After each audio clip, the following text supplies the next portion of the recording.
Bonjour les amis, aujourd'hui on vous emmène à Senlis.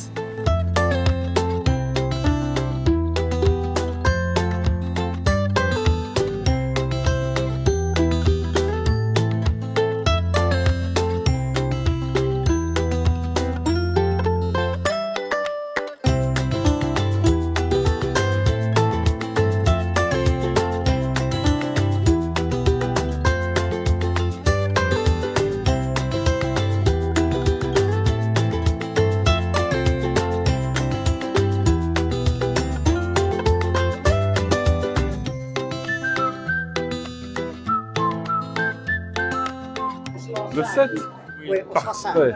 Waouh, 5 en plus. Extra. Alors Jonathan, que penses-tu de cette expo? Je trouve que c'est très sympa. C'est Oui, très sympa. Alors pour ceux qui connaissent l'Assemblée Générale des ADH, les Amis Bergers, c'est un petit peu plus petit, hein, soyons clairs. Il y a une grosse douzaine d'exposants, pas plus. Mais le cadre est super. Voilà. On est dans un très bel environnement. Alors, il y a un peu moins de monde, donc on peut se promener. On n'est pas pressé, on n'est pas oppressé. C'est vrai ça. Et ça, franchement, c'est super agréable. On a des belles décos ici. C'est chouette de la part des organisateurs d'avoir prévu comme ça un petit espace exposition pour justement mettre en avant toute une série d'objets et de gadgets qui ont été, voilà. C'est des objets pour la Diffusés. plupart un peu vintage, rares. Hein. Ouais, Ou il y anciens, a, quoi. bon, la majorité ont quand même été commercialisés à la mort d'Hergé, mais donc c'est plutôt des objets récents, mais on ne le trouve pas facilement non plus.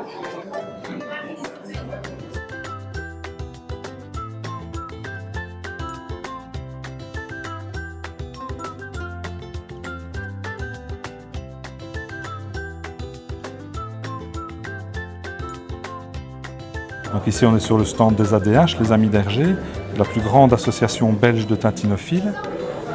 Alors ce qui est super chouette, c'est qu'ils éditent annuellement, 2 fois par an, une revue. Ah oui. C'est vraiment une référence. Et vraiment- c'est là depuis combien d'années? Alors en 2025, en mars 2025, ils vont fêter leurs 40 ans. Ah.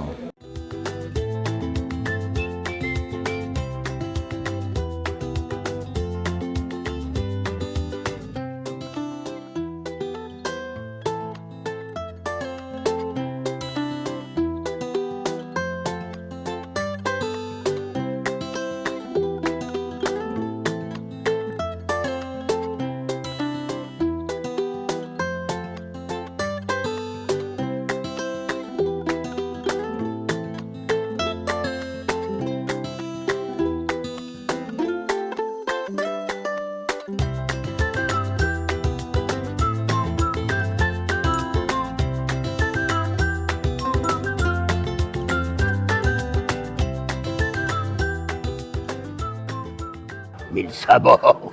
Quand même, c'est quand même pas la Belgique qui va faire la loi en France. Non mais, alors, qu'est-ce que vous me voulez, vous? Que je vienne pour les 40 ans? Ce serait très bien. Mais avec le plus grand plaisir. Tonnerre de Brest. Marinier, 1000 milliards de 1000 sabords, mais je vais vous transformer. Je vous en prie, capitaine. Oui, T-A-N. Hein. T-H-A-N. Oui, T-H, bien sûr.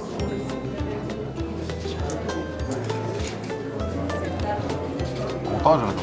Ah, je suis comme un gosse. C'est génial. Est-ce que vous êtes conscient que des milliers, des dizaines de milliers de lecteurs, lorsqu'ils ouvrent un album Tintin aujourd'hui, c'est votre voix qu'ils entendent dans leur tête quand ils lisent Le Capitaine Haddock? Il y en a qui m'ont un peu avoué ça, oui, c'est vrai. Mais c'est une réalité. Ben oui, C'est- mais c'est... Pour ceux qui ont regardé les dessins animés avant d'ouvrir un album, tout petit, j'ouvrais un album. J'entendais dans ma tête la voix, votre voix, sans être capable évidemment de mettre un visage. C'était le Capitaine Haddock, Ouais. mais c'était votre voix. Et lorsque le doublage est réalisé par un autre comédien, c'est pas la même chose. Il y a une jolie anecdote, mais je ne l'ai pas fait exprès du tout. Hein. C'est que quand j'ai passé 2 fois Le casting. le casting et j'ai pas été pris la première fois, Mais c'était dans une autre boîte que celle qui m'avait fait signe. Et puis je suis repassé dans celle qui m'avait fait signe, chez Jacques Barclay à Start. À l'époque, ça s'appelait. Et coup de téléphone au bout de quelques jours, et une voix qui me dit « Vous me reconnaissez ?» Je dis « Oui, bonjour Jacques. J'ai une mauvaise nouvelle pour vous. » Je dis « Bon. » Et il me dit « C'est vous qui faites le capitaine Haddock. » Et là, tout d'un coup, mais vraiment, moi qui ai vécu 14 ans dans l'Ariège, tout d'un coup, ça a fait « Oh putain que je suis content. Oh putain Jacques. Oh putain que je suis content. Oh Jacques, je suis content. » Il me dit « Vous, quand vous êtes content, vous savez pas le cacher. » Voilà. Et ça m'a étonné moi-même de retrouver vraiment mes vraies racines. Hein. J'étais né à Saint-Étienne, mais 3 ans et demi, j'avais vécu là-bas, je me souvenais de rien. Mais l'accent de Pamiers, alors que je l'avais combattu pour devenir comédien pendant des années furieusement, et qui est revenu. L'émotion. Voilà. Donc c'était vraiment le personnage que je voulais, que j'aurais, si on m'avait posé la question, dont j'aurais donné le nom tout de suite. Capitaine Haddock. Voilà. Génial. Et voilà. Et je suis content de l'avoir fait parce que je suis content de continuer à le faire vivre un peu, quoi, et à vivre avec lui. Un peu. On est surtout content que vous l'ayez fait. Et puis de rencontrer des gens sympathiques comme vous. Alors vous, tous les sapajous, tous les bachibouzouk, tous les iconoclastes, abonnez-vous à la chaîne Tintino Geek. Mais 1000 milliards de 1000 millions de 1000 sabords. 1000 millions de 1000 sabords. 1000 millions de 1000 sabords. Je pense qu'il y a un Sildar en habit traditionnel. Ah. Un agent Sildav, dis-tu. Ouais.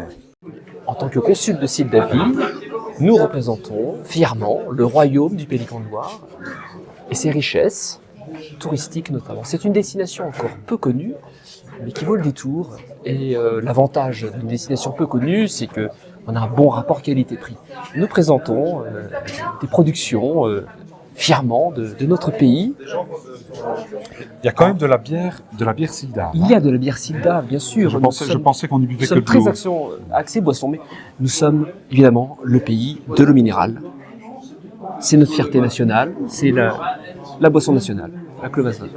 J'étais en train de me demander de quelle source. Nous voyons ici. C'est dans la source des Mille-Pattes. Hein.